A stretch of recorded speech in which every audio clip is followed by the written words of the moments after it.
नमस्ते जी। आज का विषय है मृत्यु पर विजय प्राप्त कैसे करें, या मृत्यु से भय कैसे खत्म हो। विषय अच्छा है। मृत्यु को समझने के लिए भय को समझने के लिए, मृत्यु पर जीत प्राप्त करने के लिए पहले तो इस शरीर को समझना पड़ेगा। ये शरीर है क्या, और मृत्यु क्या है, जीवन क्या है। आत्मा और शरीर का संयोगी जीवन है, और इनका बिछुड़ जाना मृत्यु है।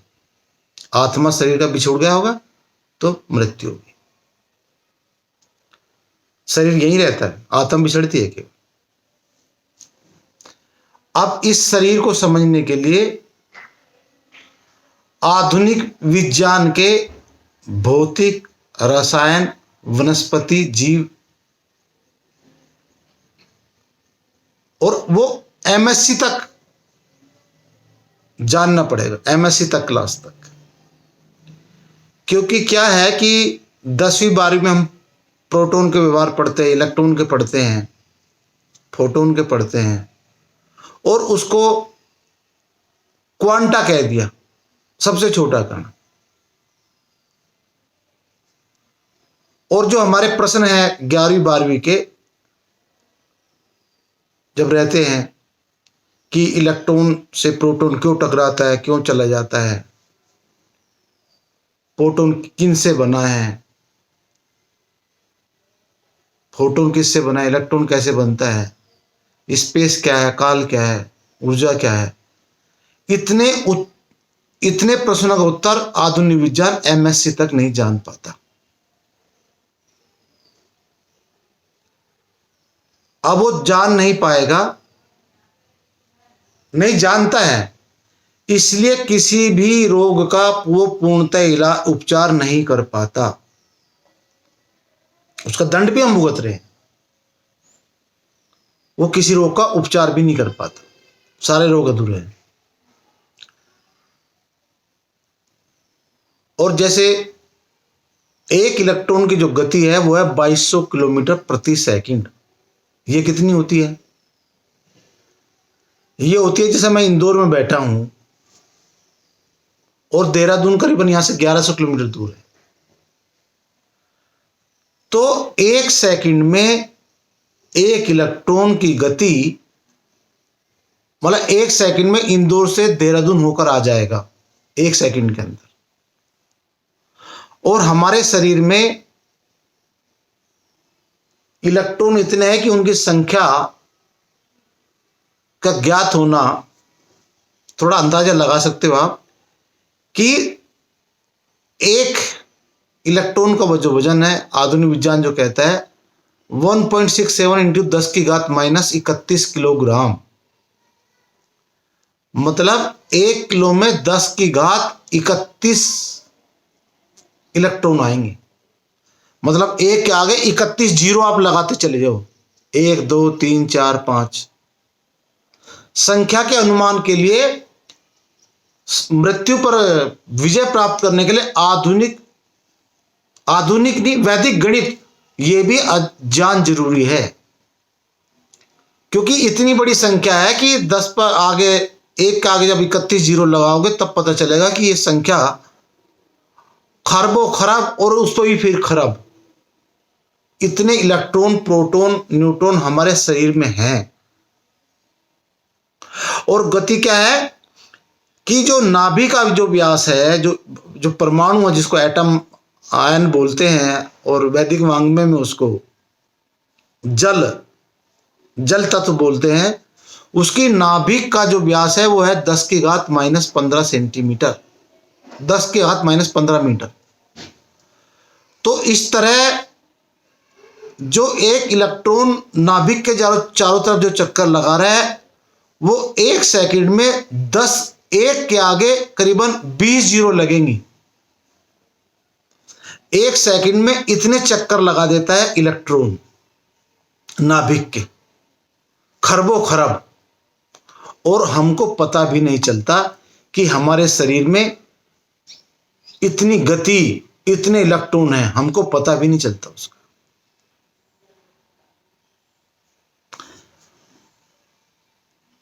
जब हम आधुनिक विज्ञान पढ़ेंगे, तो एमएससी तक हमने पढ़ लिया, तो हमको पता चल गया कि ये विज्ञान अधूरा है, आधुनिक विज्ञान अधूरा है।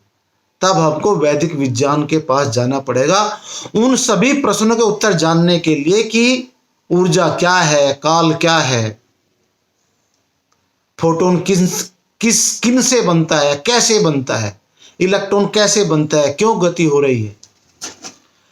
जो फोटोन में गति है वो धनंजय प्राण की वजह से है, और इलेक्ट्रॉन में जो गति है वो उसमें भी धनंजय प्राण का ही रोल है। अब धनंजय प्राण को समझने के लिए आपको वैदिक विज्ञान के पास जाना पड़ेगा। अब जब ये गति हो रही है, आधुनिक विज्ञान भी कहता है कि जब तक बल नहीं दिया जाएगा, बाहर से बल कोई वस्तु गति नहीं कर सकती।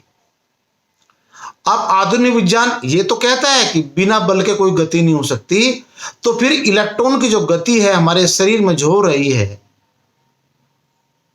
जो 2200 किलोमीटर प्रति सेकंड की गति हो रही है, उसको गति कौन कर रहा है। तब हमको पता चलेगा कि ये सारा जो मानव का जो शरीर है, पूरा निर्माण, ये परमपिता ईश्वर ने किया। और ईश्वर इतना सूक्ष्म है कि जो प्रकृति है, वो जो ऋषि योगी है वो कहते हैं कि अव्यक्त है और अग्राह्य है, मतलब उसको इंद्रियों से या भौतिक यंत्रों से उसको देखा नहीं जा सकता। जब प्रकृति इतनी सूक्ष्म है तो उस पर सत्ता, उस पर नियंत्रण करने के लिए निराकार शक्ति चाहिए, और वो कितनी गति दे रहा है, वो सर्वशक्तिमान चाहिए और सर्वव्यापक चाहिए और चेतन चाहिए और सर्वज्ञ ये गुण चाहिए और न्यायकारी और दयालु ये सभी गुण चाहिए। क्योंकि इलेक्ट्रॉन में क्यों कर रहा है इतनी गति, क्यों फोटोन में 3 लाख किलोमीटर प्रति सेकंड की गति क्यों कर रहा है। तब हमको पता चलेगा कि ये पूरी सृष्टि परमात्मा ने जीव आत्मा की खुशी, आनंद के लिए किया है, आनंद के लिए। और मानव को आनंद कब प्राप्त होता है, जब किसी पदार्थ को जो का तो जान लेता है, तभी उसको आनंद प्राप्त होता है। अब जैसे घर में आप गाड़ी ले आए, 10 लाख खर्च करे, गाड़ी आएगी 4 व्हीलर, और हमको उसको कोई जानकारी नहीं है, तो घर की केवल शोभा बढ़ाएगी और वहां कचरा और करेगी। उपयोग कर पाएंगे जब हम उसको जान लेंगे। तो जब हम प्रकृति जो मूल प्रकृति है, उससे फोटोन कैसे बना है, क्यों हो रहा है ये सब, इतनी गति परमात्मा क्यों कर रहा है। अब स्थूल में भी आप देखो, जो पृथ्वी घूम रही है अपने अक्ष पर, उसकी गति 1670 किलोमीटर प्रति आवर है, प्रति आस पावर है, प्रति घंटे। और जो पृथ्वी जो घूम रही है सूर्य के चारों तरफ, उसकी गति है 1 लाख किलोमीटर। और जो सूर्य अपनी गैलेक्सी के चारों तरफ घूम रहा है, उसकी गति है 7 लाख किलोमीटर। अब इन गतियों का हमको कोई भान नहीं है कि हम इतनी गति इस पूरे ब्रह्मांड में घूम रहे हैं। कुछ मतालंबी कहते हैं, मतांतर वाले, कि ये नाग पर टिकी है, कोई कहता है बैल पर टिकी है, कोई कहता है सुअर पर टिकी है। उनको ये नहीं पता ये पूरी पृथ्वी हिंडोले पर घूम रही। हिंडोले में जैसे जब बैठते हम घूमते ना, ऐसे घूम रही पूरे ब्रह्मांड में, अंतरिक्ष में ऐसे घूम रही।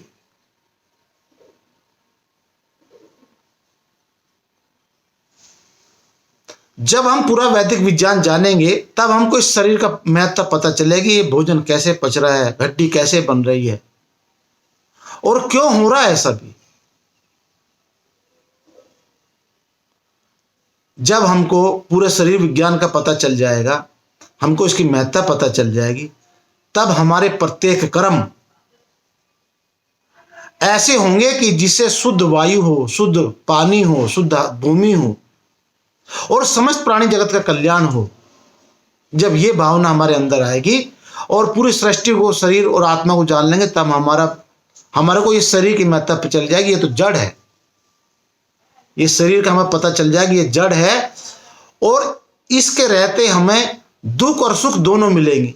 दुख सुख क्यों मिलेंगे? जैसे हम मानव शरीर रहेगा तो उसमें भूख भी लगेगी, प्यास भी लगेगी, धूप भी लगेगी, ये सब होंगे। और आत्मा को चाहिए केवल सुख, और सुख जब मिलेगा जब ये शरीर हमारे पास नहीं रहेगा, हमारी जो आत्मा है मुक्ति में रहेगी।